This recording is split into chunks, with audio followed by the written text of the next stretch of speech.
सोमवार व्रत करने की विधि। सोमवार का व्रत करने की विधि इस प्रकार है। सोमवार का व्रत साधारणतः दिन के तीसरे पहर तक होता है। आवश्यक है कि दिन रात में केवल एक ही समय भोजन इसमें किया जाता है।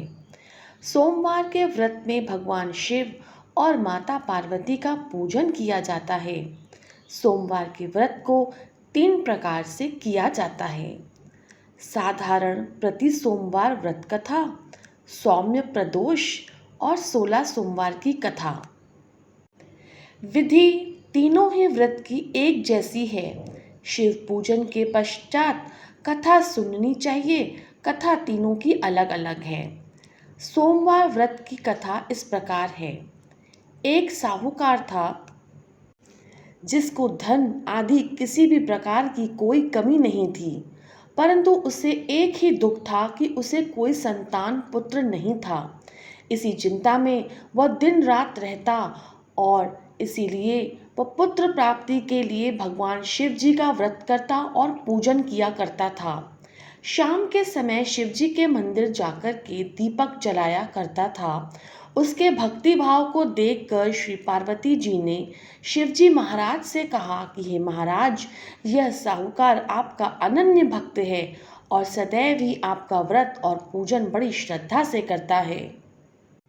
इसकी मनोकामना पूर्ण करनी चाहिए। शिव जी ने कहा, हे पार्वती, यह संसार कर्म क्षेत्र है। जैसा किसान खेत में जैसा बीज बोता है वैसा ही फल काटता है, इस तरह इस संसार में जो जैसा कर्म करते हैं वह वैसा ही फल भोगते हैं।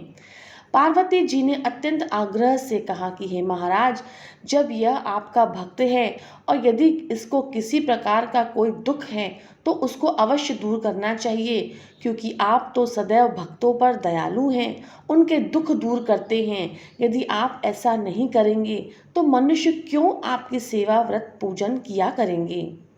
पार्वती जी का ऐसा आग्रह देख शिव जी कहने लगे, हे पार्वती, इसके कोई पुत्र नहीं है, इसीलिए इसी पुत्र चिंता में यह अति दुखी रहता है।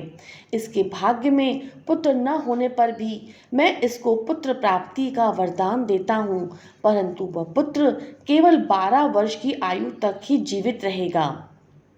इससे अधिक मैं और कुछ नहीं कर सकता हूँ। यह सब बात साहूकार सुन रहा था। इससे उसे अधिक प्रसन्नता नहीं हुई और न ही दुख हुआ।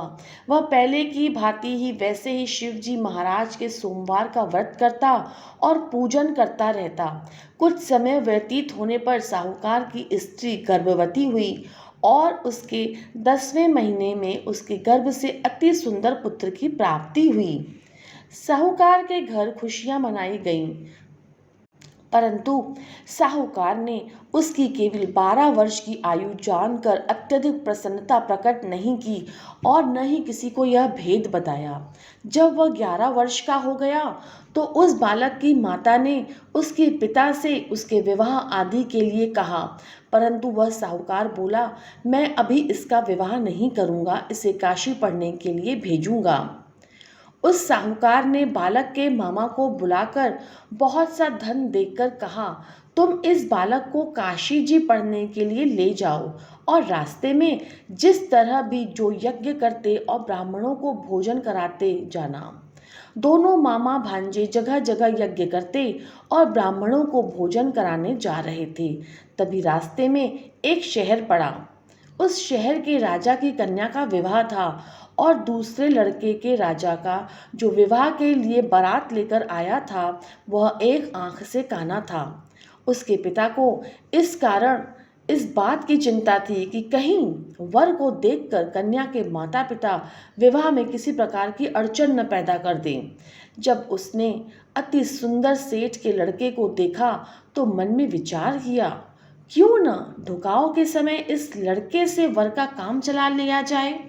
ऐसा विचार कर राजा ने इस लड़के उसके मामा से कही तो वह राजी हो गए। तो साहूकार के लड़के को स्नान आदि करा के स्वच्छ कपड़े पहना के घोड़ी पर बैठाकर ढुकावे पर ले गए।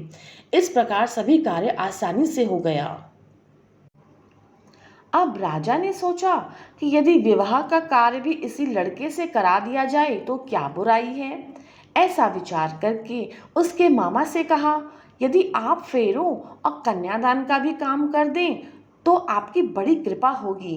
हम इसके बदले में बहुत कुछ धन देंगे। उन्होंने भी स्वीकार कर लिया और विवाह कार्य अच्छी तरीके से हो गया। जिससे लड़का जब जाने लगा तो उसने राजकुमारी की चुनरी पर लिख दिया कि तेरा विवाह तो मेरे साथ हुआ है, परंतु जिस राजकुमार साथ के साथ तुमको भेजेंगे वह एक आंख से काना है और मैं तो काशी पढ़ने जा रहा हूँ। उस राजकुमारी ने जब अपनी चुनरी पर यह लिखी हुई बात पाई तो उससे राजकुमार के साथ जाने से इनकार कर दिया और कहा कि यह मेरा पति नहीं है। मेरा विवाह जिसके साथ हुआ है वह तो काशी जी पढ़ने गया है। राजकुमारी के माता पिता ने अपनी कन्या को विदा नहीं किया और बारात वापस चली गई।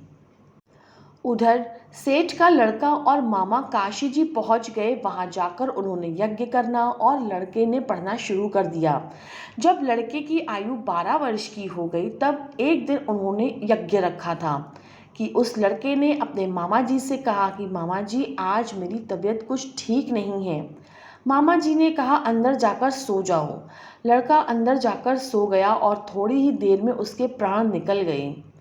जब उसके मामा ने जाकर यह देखा कि यह तो मुर्दा पड़ा हुआ है तो उनको बहुत दुख हुआ और उन्होंने सोचा कि यदि अभी मैं रोना पीटना मचा दूंगा तो यज्ञ का कार्य अधूरा रह जाएगा।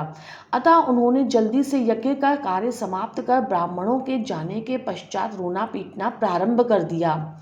संयोग से इस समय शिवजी महाराज और पार्वती जी उधर से जा रहे थे। तब उन्होंने जोर जोर से रोने पीटने की आवाज़ सुनी तो पार्वती जी शिव जी को आग्रह करके उनके पास लेकर गईं और सुंदर लड़के को मरा हुआ देखकर कहने लगी, महाराज यह तो सेठ का लड़का है जो आपके वरदान से हुआ था। शिव जी ने कहा, पार्वती जी इसकी आयु इतनी ही थी जो ये भोग चुका है। पार्वती जी ने कहा, महाराज कृपा करके इसको और आयु दे दीजिए, नहीं तो उसके माता पिता तड़प तड़प कर मर जाएंगे। पार्वती जी के इस प्रकार बार बार आग्रह करने पर शिव जी ने उसको वरदान दिया और शिव जी की कृपा से वह लड़का जीवित हो गया। शिव पार्वती कैलाश पर चले गए और वह लड़का और उसके मामा इस प्रकार यज्ञ करते हुए अपने घर की तरफ चल पड़े। रास्ते में इस शहर में आए जहां उस लड़के का विवाह हुआ था। वहां जाकर जब उन्होंने यज्ञ आरंभ किया तो उस लड़के के ससुर ने उसकी पहचान ली और उसको महल में जाकर उसकी बड़ी खातिर की। बहुत सारा धन और राशियों के साथ उसे आदर सत्कार के साथ अपनी लड़की और जमाई को विदा कर दिया। जब वह अपने शहर के निकट गई तो उसके मामा ने कहा कि पहले मैं जाकर खबर करता हूँ। उसी समय उसके माता पिता अपने घर की छत पर बैठे हुए थे और उन्होंने प्रण कर रखा था, यदि हमारा पुत्र सकुशल घर आया तो हम राजी खुशी नीचे आ जाएंगे अथवा अपने प्राणों को त्याग कर देंगे। इतने में उस लड़के के मामा ने यह समाचार दिया कि आपका पुत्र आ गया है, परंतु उनको विश्वास नहीं हुआ। तब मामा ने शपथ पूर्वक कहा कि आपका पुत्र अपनी स्त्री के साथ बहुत सा धन लेकर के आया है।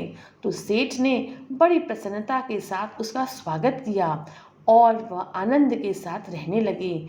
इस प्रकार जो प्राणी इस सोमवार के व्रत को धारण करता है, इस कथा को पढ़ता है, सुनता है और सुनाता है, उसके समस्त दुख दूर होकर सभी मनोरथ पूर्ण होते हैं। इति श्री सोमवार व्रत कथा समाप्त।